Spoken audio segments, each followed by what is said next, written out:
सवाल नंबर 5, मरीख का कुतर 6.779 ज़रब 10 की पावर 3 किलोमीटर है।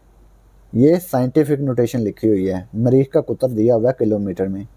इस अदद को आम तरकीब में लिखिए। तो इसको हमने ऑर्डिनरी नोटेशन में लिखना है। 6.779 ज़रब 10 की पावर 3,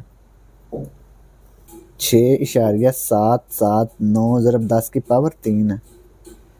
तो इसको हमने ऑर्डिनरी नोटेशन में लिखना है। अब ये देखें 10 की ताकत जमा 3 है ना, तो अगर n की वैल्यू जमा में हो तो हमने क्या करना है, इशारिया को दाएं तरफ मूव करना है 3 मकाम। ये देखें n की कीमत 3 है ना, तो ये यहाँ पे आएगा 1 2 3, इशारिया यहाँ पे आ जाएगा 6 7 7 9, तो ये 10 की पावर 3 ख़त्म हो जाएगी ना। अब इशारिया यहाँ पे लिखने की ज़रूरत नहीं क्योंकि इसके बाद कोई भी नंबर मौजूद नहीं है, तो यहाँ पे इशारिया लिखने की ज़रूरत नहीं। इसको लिखेंगे 6.779 ज़रब 10 की पावर 3। ये किलोमीटर में है, इधर लिख लेंगे।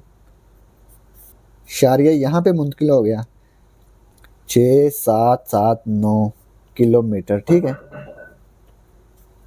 तो ये हमने इसको ऑर्डिनरी नोटेशन में लिख दिया। तो ये सवाल नंबर 5 मुकम्मल हो गया।